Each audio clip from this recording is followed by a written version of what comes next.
Ya baik, Allah kita mulai. Bismillahirrahmanirrahim. Assalamualaikum warahmatullahi wabarakatuh.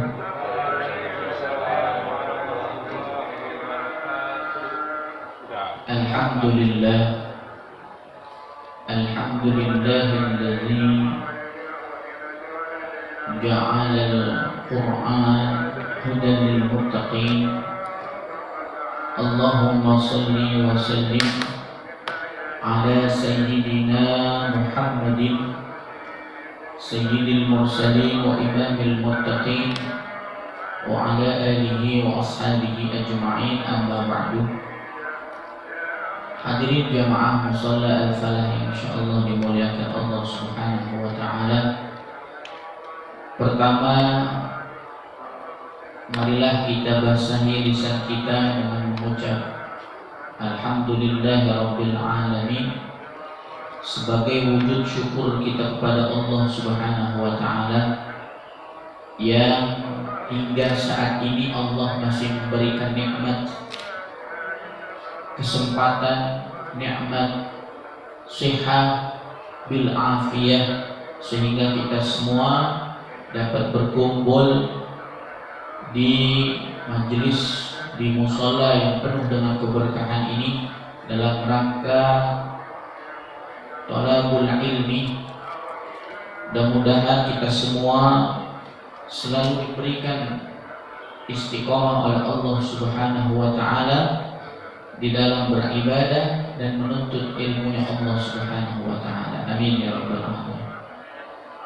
Salawat teriring salam semoga selalu tercurahkan kepada junjungan Nabi kita, Nabi besar Muhammad sallallahu alaihi wasallam, yang telah membawa kita menuju zaman yang lurus, yaitu agama Islam. Baik jamaah rahimakumullah, marilah kita awali dengan kita membaca Quran surah Al-Fatihah. Al-Fatihah ini kita niatkan untuk kita, keluarga, saudara kita. Mudah-mudahan dengan wasilah kita membaca surah Al-Fatihah, Allah Subhanahu wa taala selalu memberikan kita kesehatan oleh Allah Subhanahu wa taala. Dan apabila di antara kita ada yang kurang sehat, mudah-mudahan diangkat penyakitnya. Ada yang punya masalah, Allah berikan jalan keluarnya. Ala hadhihi niyyah wa ala kulli niyyatin salihah wa ila hadratin Nabi Muhammad sallallahu alaihi wasallam. Al-Fatihah. A'udzu billahi minasy syaithanir rajim. Bismillahirrahmanirrahim. Alhamdulillahi rabbil alamin. Ar-Rahmanir Rahim. Maliki yaumiddin. Iyyaka na'budu wa iyyaka nasta'in. Ihdinas siratal mustaqim. Siratal ladzina an'amta 'alaihim ghairil maghdubi 'alaihim waladdallin. Amin. Ya, baik ya rahimakumullah. Kita lanjutkan hadis 18. Ya, kemarin 17. Kita lanjut hadis ke 18.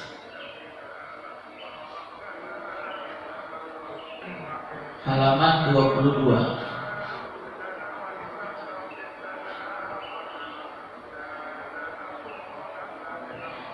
An Abi Dzar Jundub.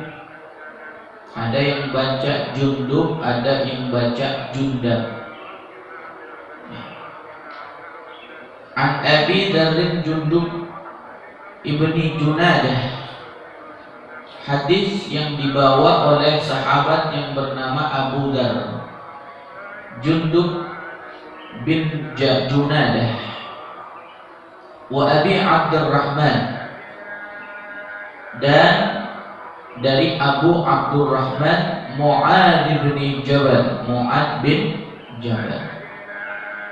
Hadis dari Abu Dzar Jundub bin Junadah, Abu Abdurrahman Mu'ad bin Jabal, ada seorang sahabat Rasulullah sallallahu alaihi wasallam.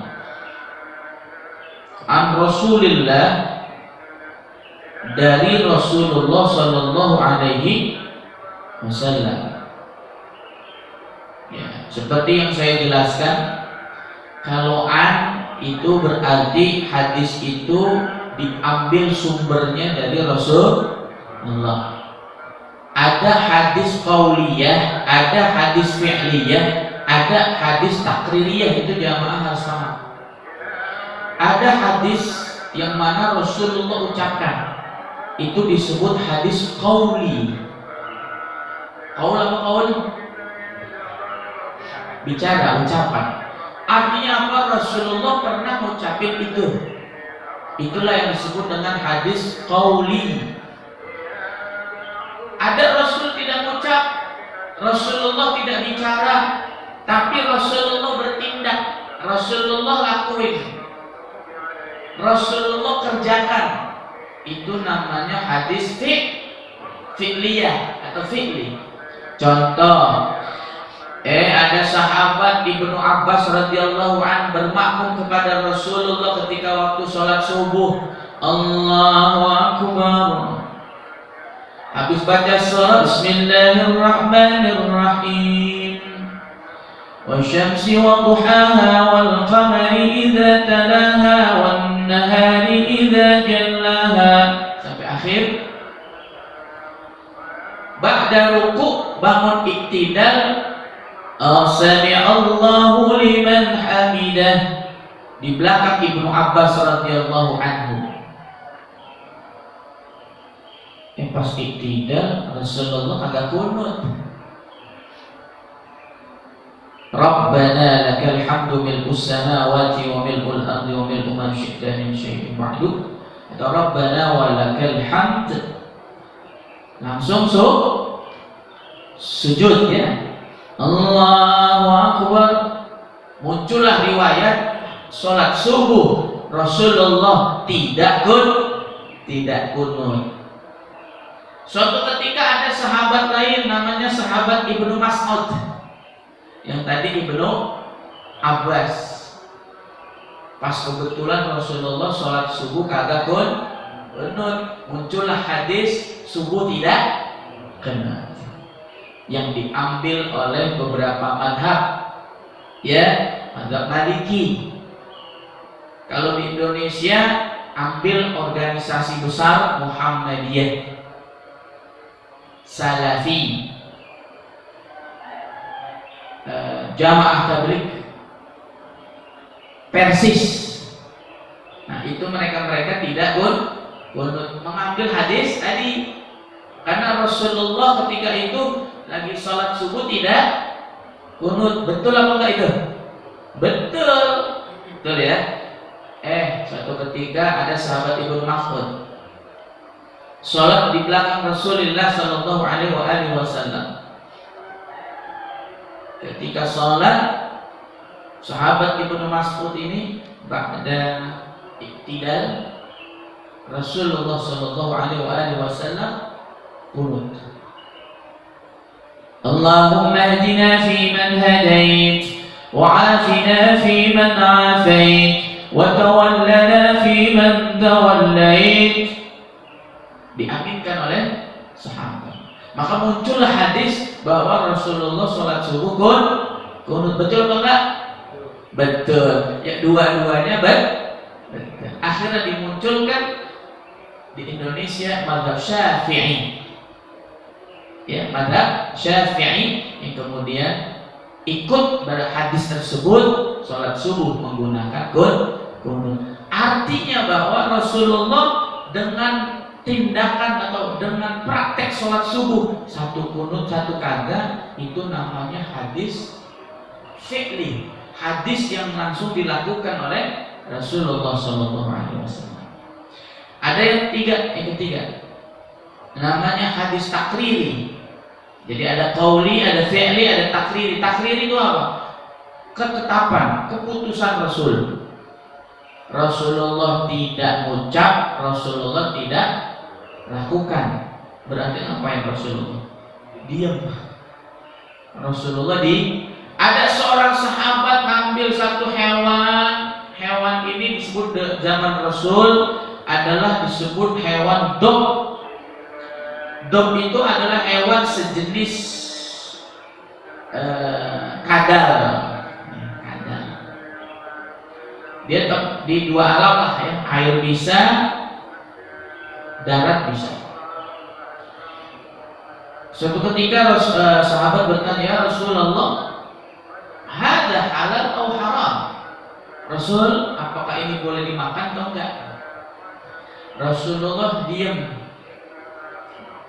enggak ngelarang, enggak nyuruh. Maka muncullah hadis tentang hewan itu, maka hukumnya boleh dimakan. Ya. Jadi jamaah rahimakumullah, itulah hadis. Jadi hadis-hadis yang kita bahas adalah sumbernya 3. Ya. Kalau nggak ngucap, dilakukan atau diam. Rasulullah. Baik jamaah rahimakumullah, an Rasulullah sallallahu alaihi wasallam, hadis yang bersumber dari Rasulullah sallallahu alaihi wasallam, qala, Rasulullah bersabda, ittaqillah, bertakwalah kepada Allah, haitsuma kunta, dimanapun kamu berada. Tuh, yang pertama Rasulullah bersabda, bertakwalah kepada Allah dimanapun kita berada.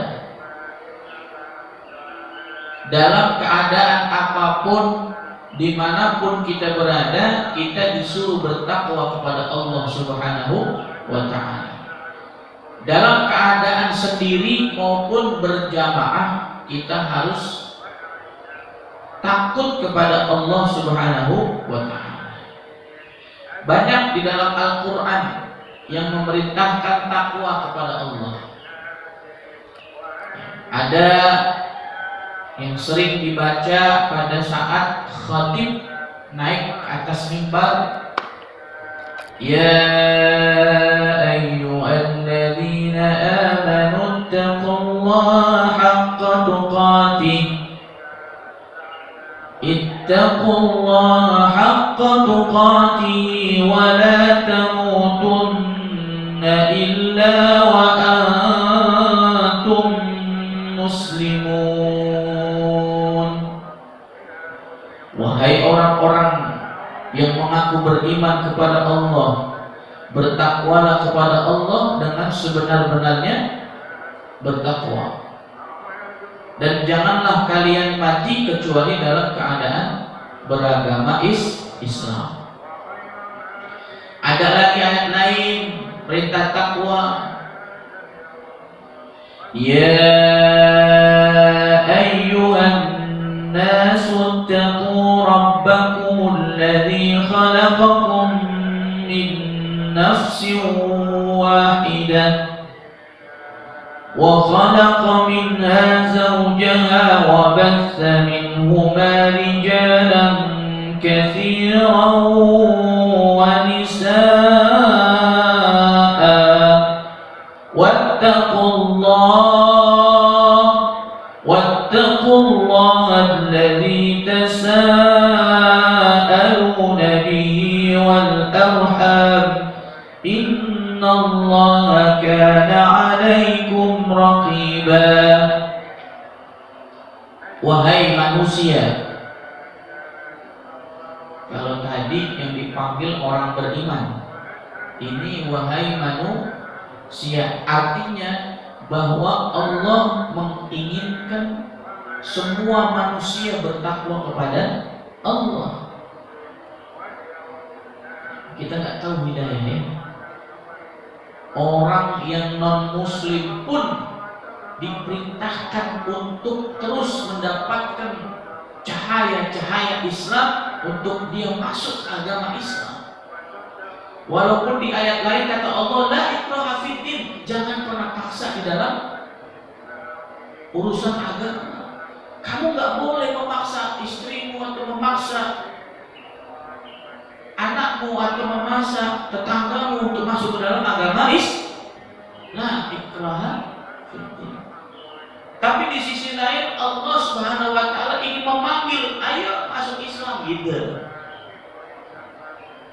Karena yang dipanggil oleh Allah bukan orang yang beriman saja, tapi manusia. Mau beriman atau tidak, bertakwalah kepada Allah Subhanahu wa taala. Ada lagi perintah takwa. Ya ayyuhalladzina amanu taqullaha wal tanzur nafsum ma qaddamat lighad wattaqullaha innallaha khabirum bima ta'malun. Wahai orang-orang yang beriman, bertakwalah kepada Allah. Wal tanzur nafsum ma qaddamat lighad, dan hendaknya kalian semua ya, wal tanzur, apa tanzur? Melihat, memperhatikan diri kita, nafsu. Ma qaddamat lighad, untuk kedepannya. Jadi ayat ini jamaah rahimakumullah, kita sebagai orang yang beriman, kita disuruh untuk mempersiapkan diri untuk kedepannya. Jangan terus melihat ke belakang gitu. Melihat ke belakang kata Allah boleh buat ibrah, supaya nggak kepleset lagi. Ya Allah, dulu saya nggak sholat 5 waktu, ya Allah. Dulu saya nggak pernah baca Quran, ya Allah. Saya jarang berzikir, ya Allah. Saya jarang bersedekah. Dulu kata Allah, liqad, rubah untuk kedepannya jauh lebih baik. Gitu. Ittaqillah, bertakwalah kepada Allah. Haitsuma kunta, dimanapun kamu berada.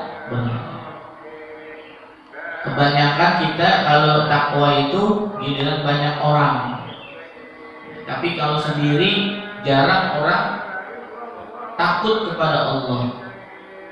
Nggak ada yang lihat. Ada suatu cerita, ada seorang laki-laki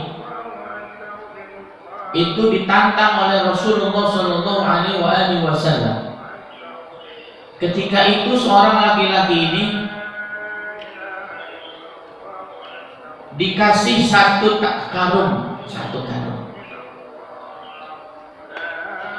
yang mana satu karung itu jamaah rahimakumullah, kata Rasul, ini karung jangan dibuka. Kamu bawa satu tempat, kemudian kamu letakkan di situ. Ada 3 orang laki-laki.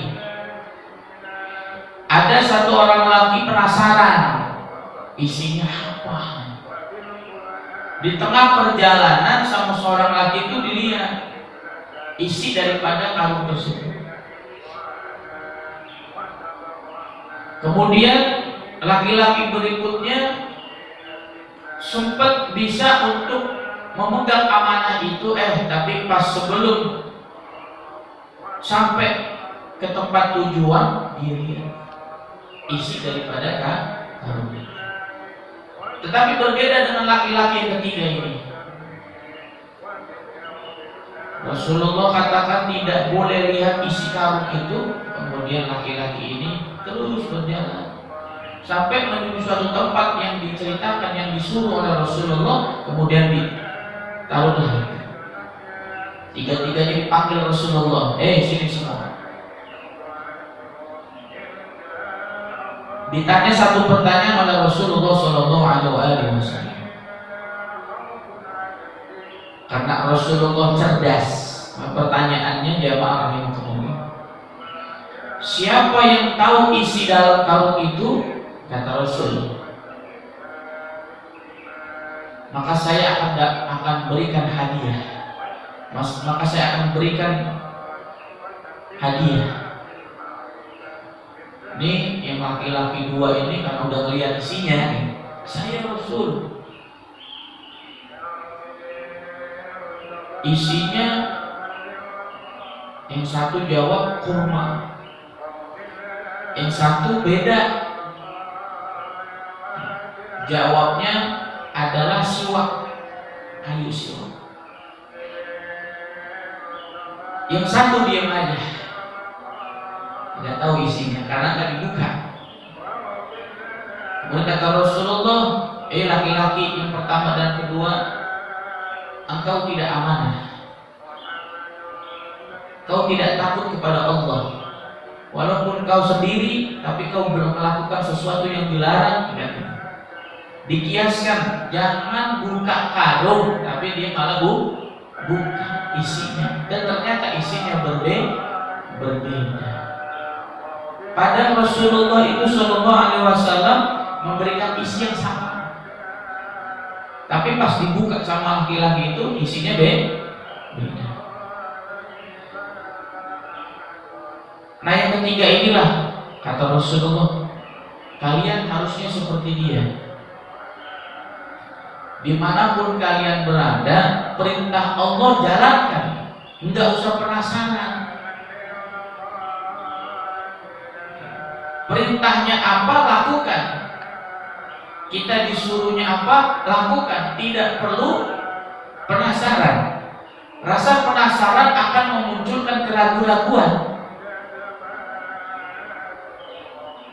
Karena gini kata Rasulullah, dengan kiasan itu banyak ajaran Islam yang tidak perlu dibuktikan dengan logika gitu. Sekarang banyak orang tanya, ada siksa kubur, tapi banyak juga orang tidak yakin dengan adanya siksa kubur. Itu nggak bisa dibuktikan. Dia disuruh masuk ke liang lahat pun tidak bisa.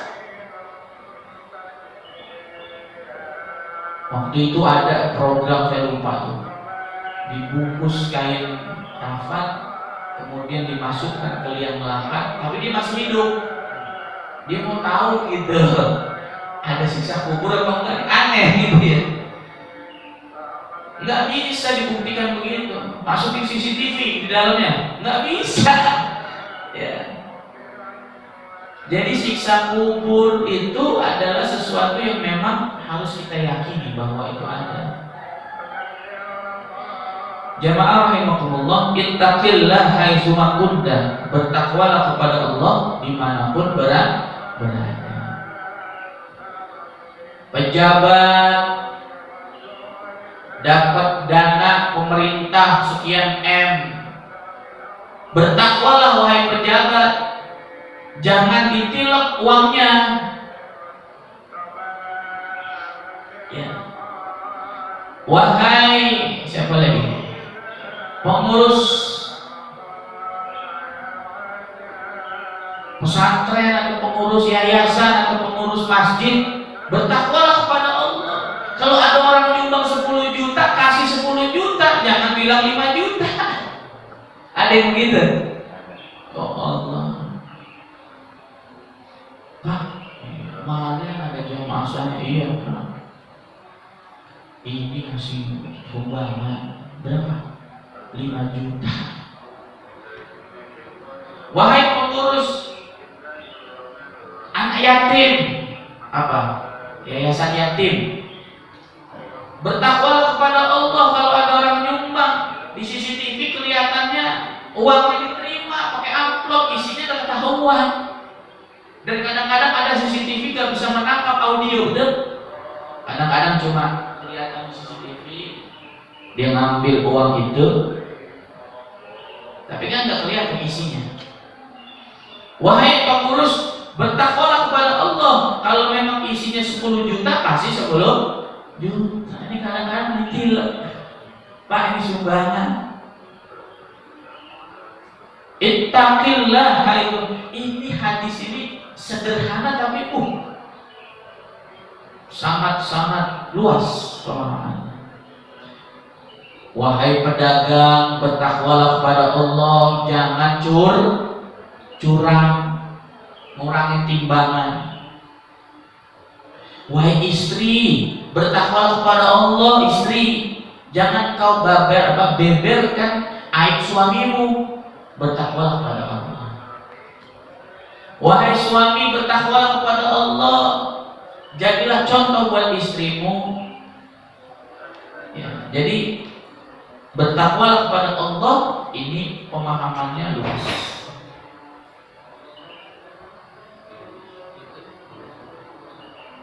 Kalau sekarang berarti siapa? Wahai rumah sakit, bertakwalah kepada Allah, jangan dibisnisin. Ya. Betul nggak sih? Pas cocok nggak? Cocok ya. Wahai dokter, wahai perawat, bertakwalah kepada Allah. Kalau nggak COVID jangan di-COVIDin. Kayaknya cocok nggak hadisnya? Cocok banget. Cocok banget ini hadis. Apalagi coba, ya Allah. Ya. Ya Allah, jamaah rahimakumullah. Paham ya maksudnya ya?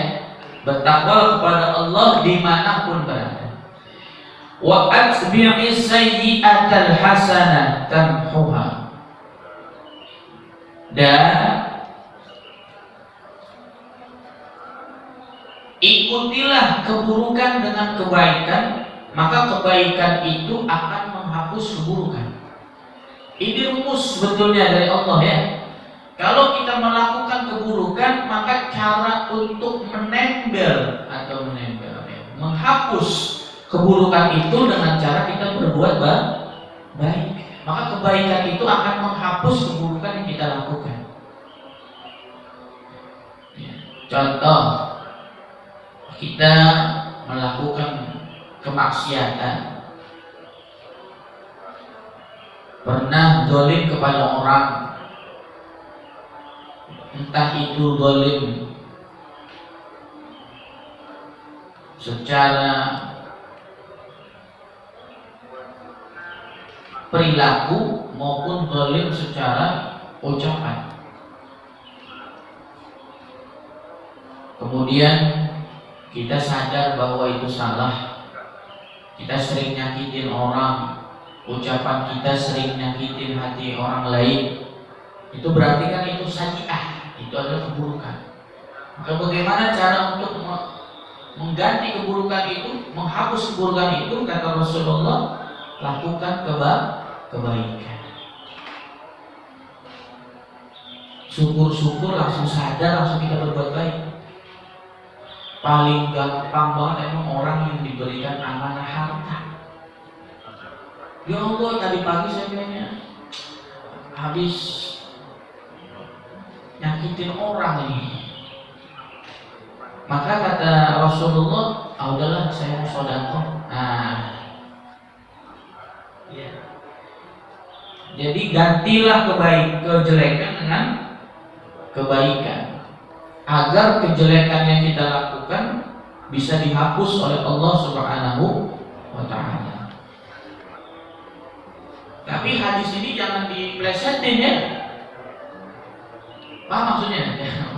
Atau kata hadis, keburukan bisa dihapus dengan kebaikan. Ya udah, saya buat buruk dulu. Antara habis itu berbuat baik. Nah itu jangan begitu ya. Ini maksudnya kita melakukan kemaksiatan memang murni, nggak disengaja gitu. Kita mau taubat kepada Allah, maka kata Allah taubatnya dengan cara di dalam kitab Ihya Ulumuddin yang dikarang oleh Al-Imam Al-Ghazali, ulama besar, orang taubat itu diterima kalau dia melakukan 3. Kalau dia nggak melakukan 3 nggak bakal diterima. Mau sampai berbusa itu mulutnya, saya taubat, nggak bisa. Kalau 3 ini kan dilakukan. Yang pertama kata Al-Imam Al-Ghazali, taubat nasuhah yang pertama, dia harus berjanji tidak melakukan. Tidak melakukan dosa itu. Supaya dia taubat dari zina, berarti dia berjanji tidak melakukan zina. Dia korupsi, berarti dia berjanji tidak korupsi. Yang kedua, syaratnya adalah dia tidak melakukan apa yang pernah dilakukan. Pertama kan berjanji tadi, berjanji bertekad tidak akan melakukan. Yang kedua prakteknya, dia tidak melakukan perbuatan yang dia lakukan. Udah tekad kuat, ngelakuin lagi, nah nggak diterima tobatnya. Dan yang ketiga, harus menggantikan perbuatan yang pernah dilakukan dosa itu dengan perbuatan yang baik. Jadi 3-tiganya ini harus terlaksana, harus dilakukan. Terus bagaimana Ustaz? Udah taubat tapi ngelakuin lagi, taubat lagi, ngelakuin lagi. Itu kata Al-Imam Al-Ghazali bukan taubat. Yang disebut taubat itu nggak akan melakukan. Bahasa kita namanya hijrah. Tahu hijrah? Tapi orang salah persepsi dalam memahami hijrah. Hijrah itu adalah berpindah dari yang buruk menjadi yang lebih baik. Bukannya hijrah itu membuang semua yang ada kita lakukan sebelumnya 100%, enggak. Jadi orang memahami hijrah itu seakan-akan apa yang kita lakukan sebelumnya itu salah semua, itu enggak ya. Contoh,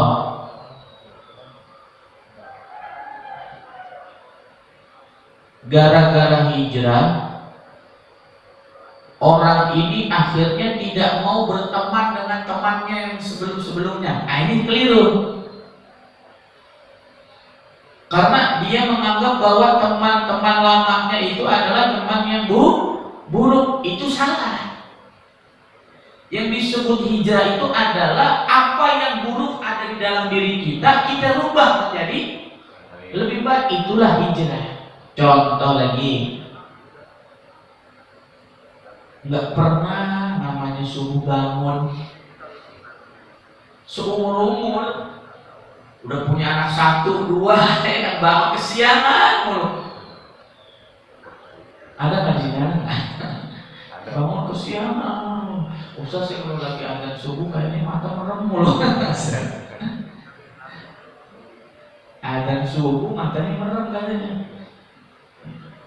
Giliran nonton bola kuat.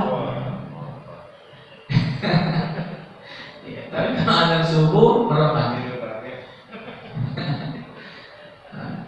Nah, jamaah rahimakumullah, akhirnya dia hijrah. Setiap subuh dia bangun, dia paksa sholat subuh, walaupun ngantuk-ngantuk, yang penting sholat subuh. Enggak apa, itu proses. Kalau dia udah biasa bangun, insya Allah berikutnya dia akan istiqamah untuk bangun subuh. Jamaah rahimakumullah, maka apa yang kita lakukan sebelumnya itu adalah maksiat, bisa diganti dengan kebaikan yang kita lakukan. Yang kita mungkin punya masa lalu dulu, ada yang masa lalunya pernah bunuh orang, ada yang masa lalunya pernah berjudi, ada yang masa lalunya mungkin pernah berzina, ada yang dulu mungkin masa lalunya berkutik dengan riba seumpama. Maka kata hadis ini, tinggalin semua. Apa? Tinggal. Ini kan hadis sederhana ya, tapi luas mana. Tinggalin semua itu, ganti dengan sesuatu yang baik yang diridhoi oleh Allah Subhanahu wa ta'ala. Maka insya Allah keburukan-keburukan itu akan apa? Dihapus.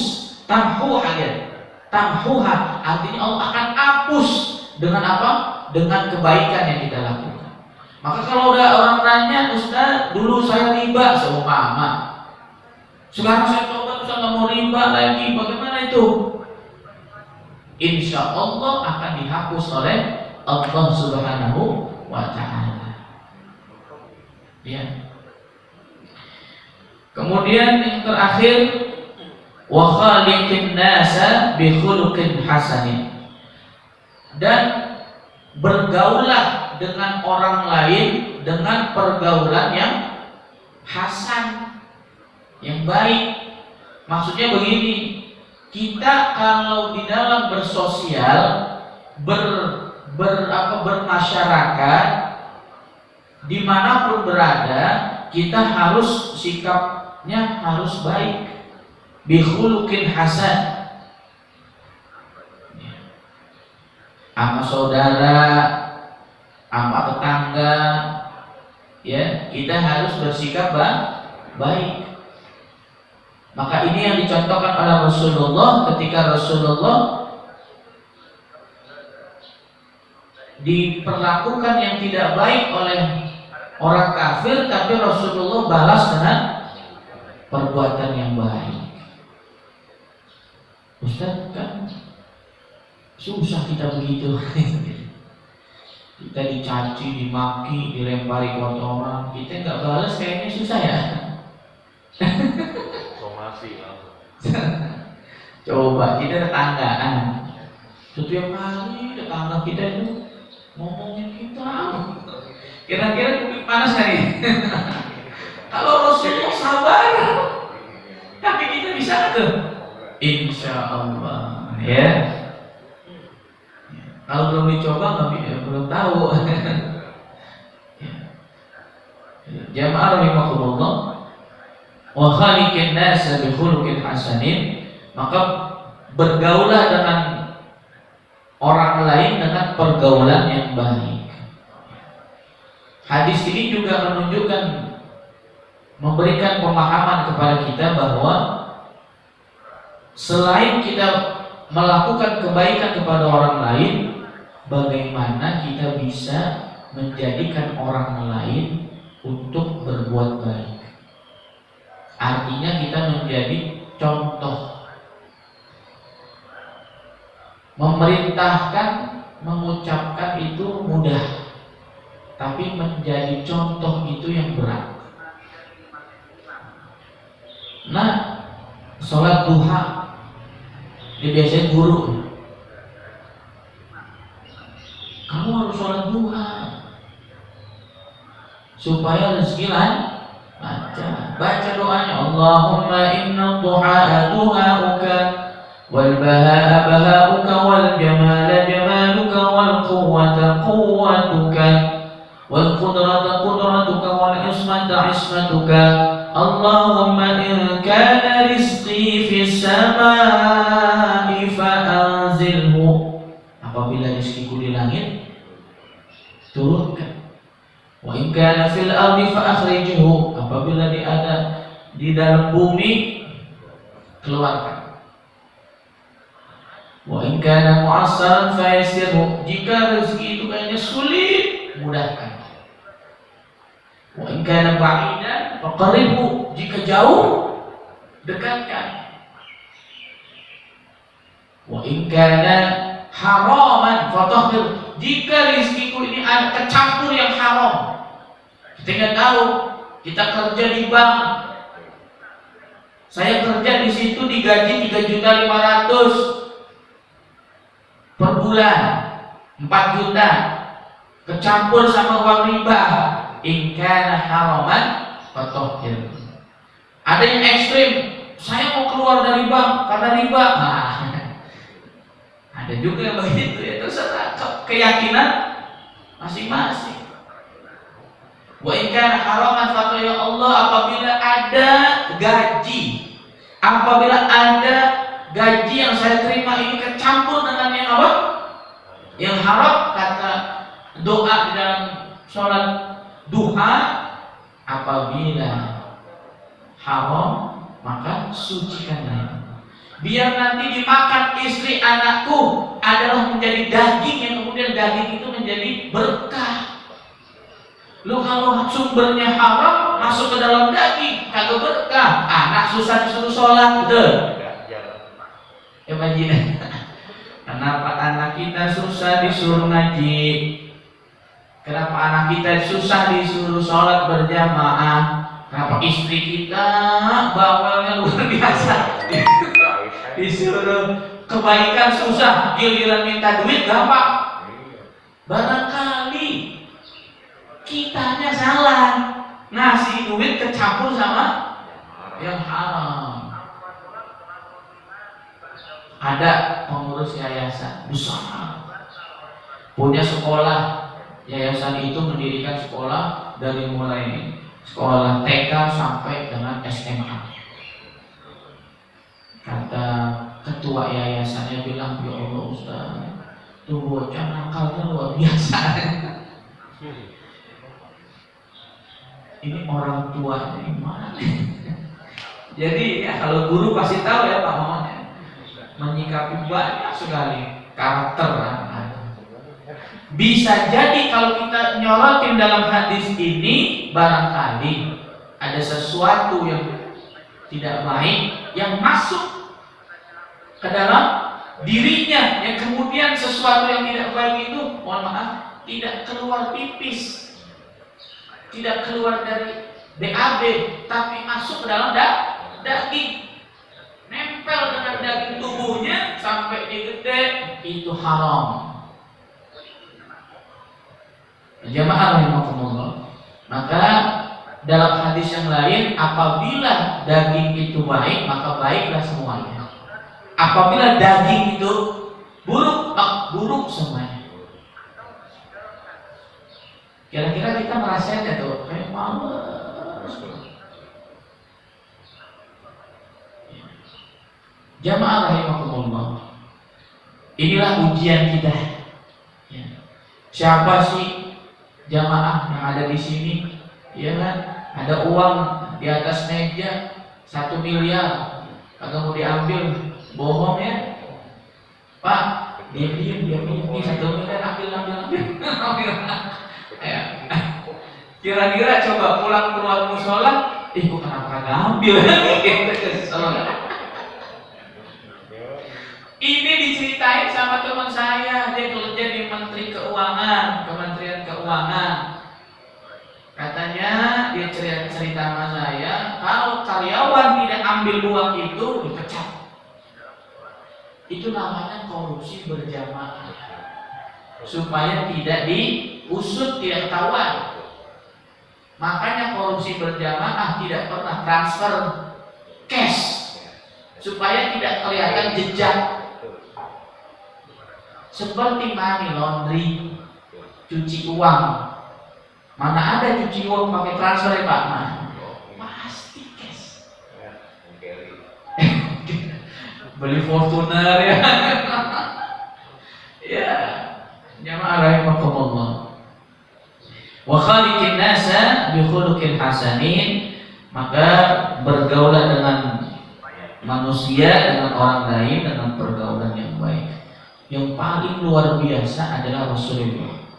Wa innaka la'ala khuluqin azim, dan sesungguhnya Rasulullah adalah manusia yang memiliki akhlak yang mulia.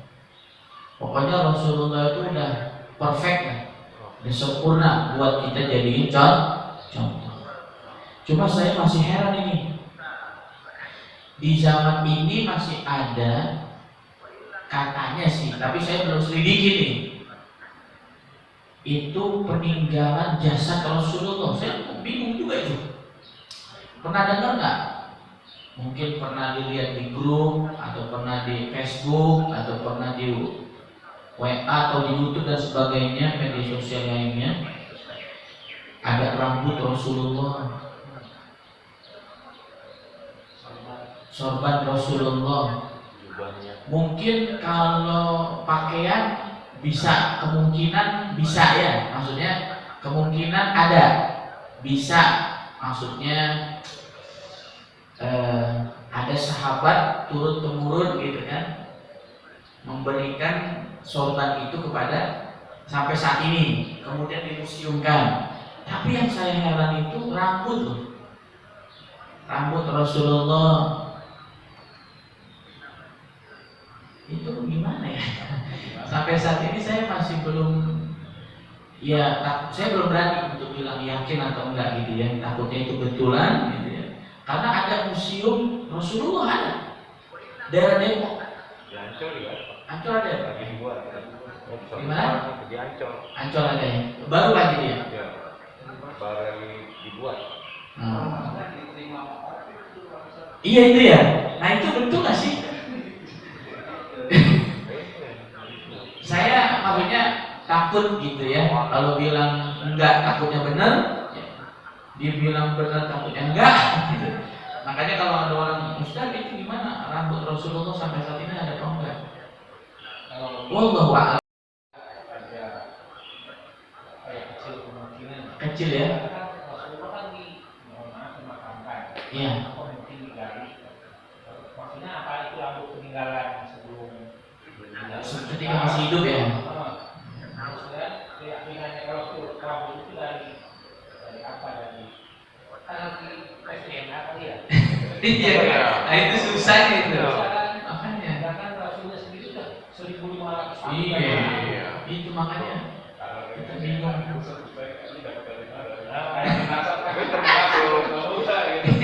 Iya. Maman, termasuk si Topik itu, Ustadz Opik tuh megang rambutnya Rasulullah itu. Nah, itu pegang. Ya itu dapat dari mana gitu? Iya, harusnya kan ada sertifikatnya. Yang sertifikat karena bisa gitu. Takut jadi nanti malah Topik. menyuarakan Untuk kamu Mungkin kan sahabat pisang berarti. bisa. Ya, tapi saya jujur sampai sekarang masih belum tahu itu. kalau sorban mungkin ya mungkin. Kalau sorban masih mending lah. Kayak tempat dia minum, nah Itu masih mending, ya. Itu. Iya. Cuman bukan punya dia, gitu. Punya tetangga. Iya. Kalau sudah dibawa yang dimakamkan, mungkin digali lagi. Nggak mungkin. Rasul sampai sekarang kan utuh. Iya. Benar makanya. Jadi ini pun masih belum apa ya. Ketika saya tanya pun sama orang-orang yang sudah nggak bisa jawab. Udah yakin aja gitu lah, yakin gimana? Kecuali tauhid ya. Ini kan masalahnya bukan masalah tauhid. Ini rambut Rasul sejarah gitu lah. Kalau sejarah kan mesti dibuktikan, maksudnya mesti apa? Valid. Itu. Ini dari mana nih? Kelihatan. Ya. Kalau tauhid, iya yakin kan gitu. Ada sisa kubur loh, iya yakin. Ada neraka loh, yakin. Tapi kan rambut Rasulullah.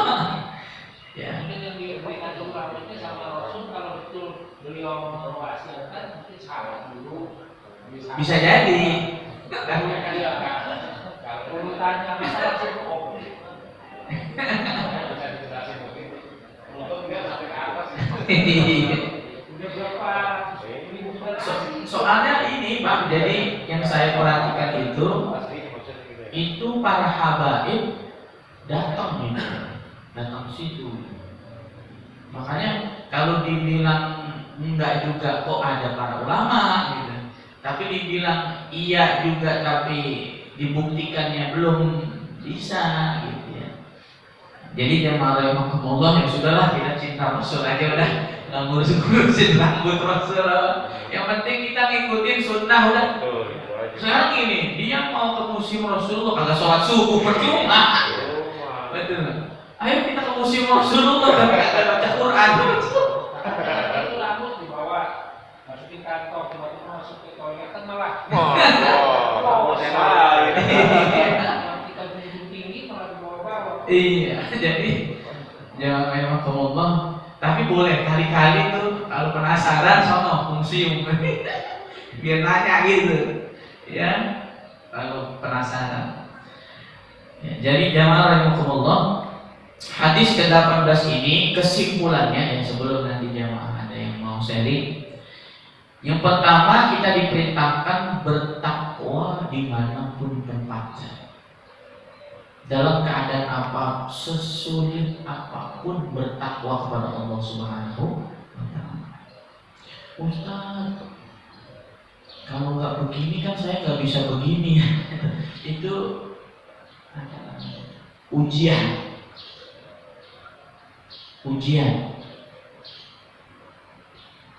Saya pernah ngobrol ada seorang jamaah. Dia bilang, Ustaz, luar biasa dahsyat. Teman-teman saya satu kerjaan sama saya, jabatan sama, gaji sama, saya doang yang gak punya mobil. Teman-teman saya gak punya mobil, bahkan gonta-ganti mobil. Dari mobil CR naik ke Fortuner, dari Fortuner Pajero Dakar. Waduh. Tapi dia berat, Ustaz, ini saya naik motor aja gitu. Tapi tiba-tiba suatu saat ada aja. Akhirnya tidak perlu dengan cara dia menyicil, cash langsung ada, dia beli mobil. Cash and cash. Dikasih sama Allah Subhanahu wa Ta'ala melalui perantara yang lain. Kenapa coba dia? Karena dia menjauhi riba. Tapi ujiannya luar biasa. Kenapa ujiannya luar biasa? Setiap hari dihina, dicemooh, ya kan? Kamu kerja berapa tahun gak punya. Itu kan sakit, betul? Kita sebagai manusia biasa, satu pekerjaan, satu gaji sama, tapi beda. Itu kita sakit. Tapi ternyata terbukti ya Ustaz. Alhamdulillah. Nah, masalahnya teman-temannya bilangnya begitu. Loh, kita kalau nggak begini nggak punya. Itu pasti alasannya, kita pasti begitu. Dan jarang orang yakin untuk bertahan supaya tidak ngambil, betul? Bertahan untuk tidak ngambil itu jarang. Padahal ketika kita bertahan, nanti itu Allah udah nyiapin itu. Gitu maksudnya. Kita bertahan. Padahal nanti berapa tahun berikutnya Allah udah nyiapin nih buat kamu nanti mobil cash gitu. Cuma masalahnya kitanya kurang sabar. Betul ya Pak ya? Jamaahnya? Betul nggak sih begitu? Kalau tinggal dalam suatu kompleks, suatu kementerian, Iya, kelihatan banget. betul. Istri itu, Iya, pasti itu ya. Masya Allah. Jadi dah jalan. Benar-benar. Yang pertama, jadi bertakwa kepada Allah dimanapun berada. Kemudian yang kedua, kalau kita udah terlanjur melakukan keburukan, yuk ganti menjadi kebaikan. Jangan kecewa, jangan kecil hati. Pernah nggak dengar cerita 99 orang dibunuh? Pernah dengar ya? Dia datang ke Ustaz. Assalamualaikum Ustaz. Waalaikumsalam. Ada apa Pak? Begini Ustaz, saya kepengen taubat. Kira-kira taubat saya, emang dosa kamu apa? Kata Ustaznya. Saya pernah bunuh 90. Wah, katanya 99 orang. Lah dosa kamu itu terlalu besar, kata Ustaz ini. Gak bisa lah kamu. Ini Ustaz kagak enak-enakin ngomongnya. Jadi orang Iya Ustaz ini ngomongnya kagak enak-enakin. Udah babat habis lah. Dibunuh kan Ustaz ini. Kelar kelar cepet udah. Lengkap berapa? 100. Makanya jadi ustaz ngeri tuh. Harus paham ngomong. Jangan asal ucap gitu. Datanglah ke ustaz berikutnya, nah, ustaz bijak. Jangankan kamu 100 orang kamu bunuh. Ampunan Allah jauh lebih luas, lebih besar daripada dosa yang kamu lakukan. Kalau kamu betul-betul mau tobat, insya Allah diterima oleh Allah. Kan enak ngomong begitu Ustaz. Loh ya tadi kalau diterima, bunuh atau Ustaz. Tiba-tiba Allah takdir lain meninggal tuh pemuda tadi. Malaikat azab dengan malaikat rahmat berantem, rebutan. Ini jatah saya, kata malaikat rahmat. Kata malaikat azab, ini jatah saya. Dia udah bunuh 100 orang.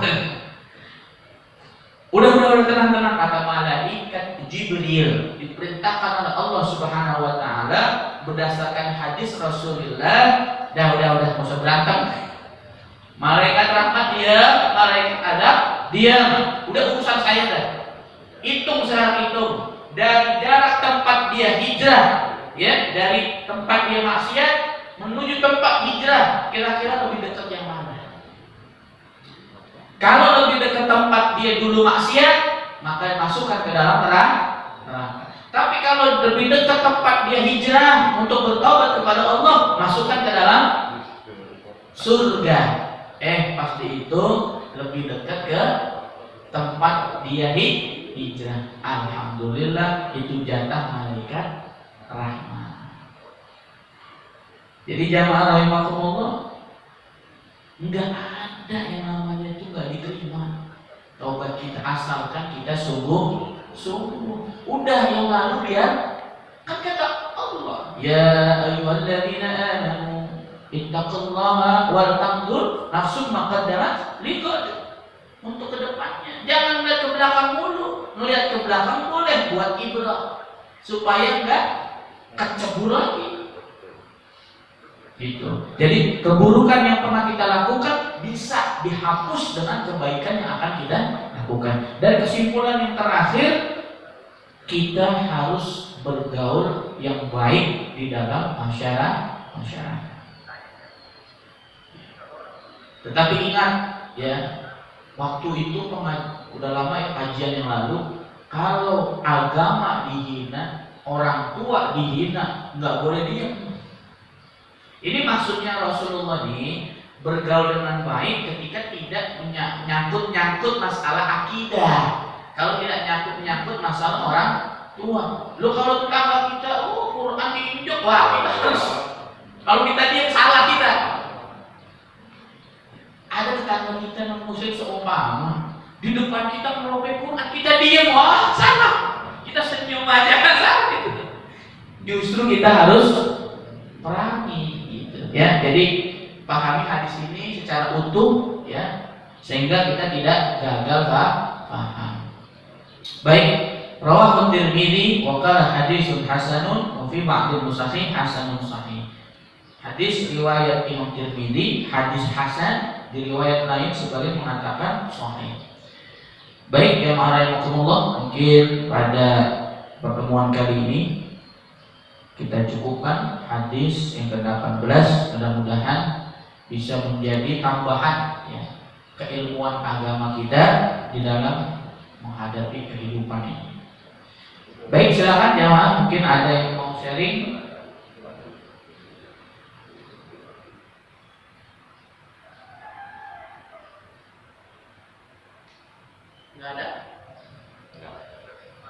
Nggak ada ya? Oke, baik, kalau nggak ada, agar jamaah Mushaf Al-Falah ini terbiasa ya, dengan Asmaul Husna, kita akhiri dengan kita baca Asmaul Husna, kemudian istighfar, lalu kita berdoa kepada Allah Subhanahu wa taala. Walillahil asmaul husna fad'u biha, nas'aluka ya man huwallahu alladzi la ilaha illa hu, ya Allah ya Rahman ya Rahim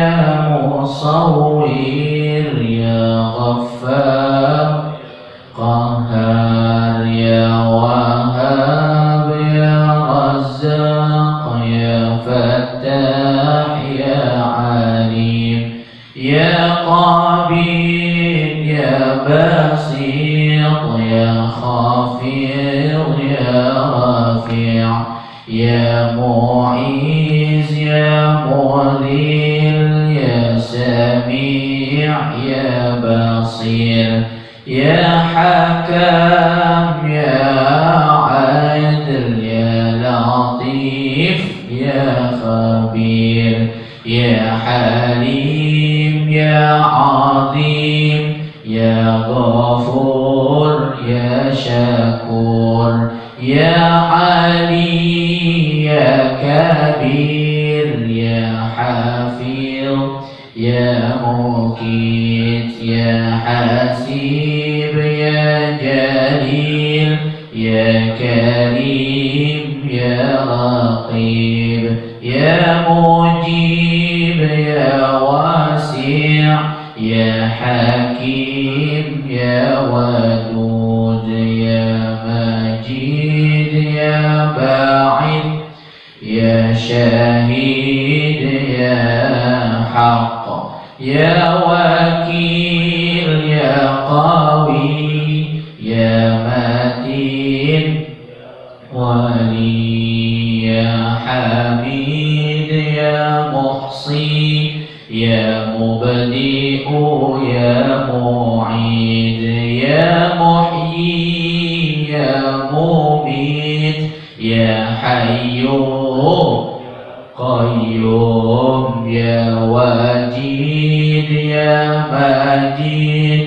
يا وحيد يا أحد يا صمد يا قدير يا مقتدر يا مقدم يا مؤخر يا أول يا آخر يا ظاهر يا باطن يا ولي يا متعالي يا بر يا تواب يا منتقم يا عفو يا رؤوف يا مالك الملك يا ذا الجلال والإكرام يا مقسط يا جميع يا غني يا مغني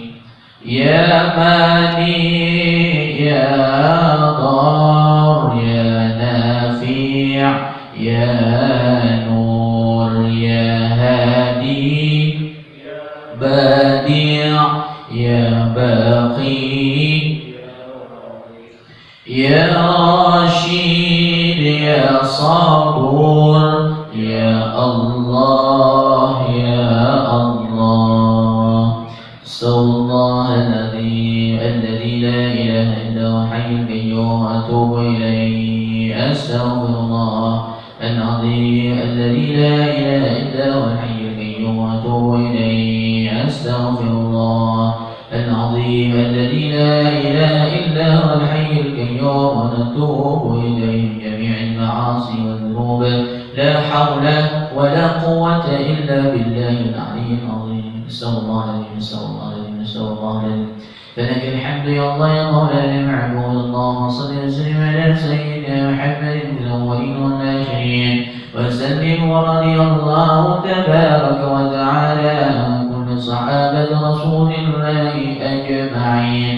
بسم الله الرحمن الرحيم.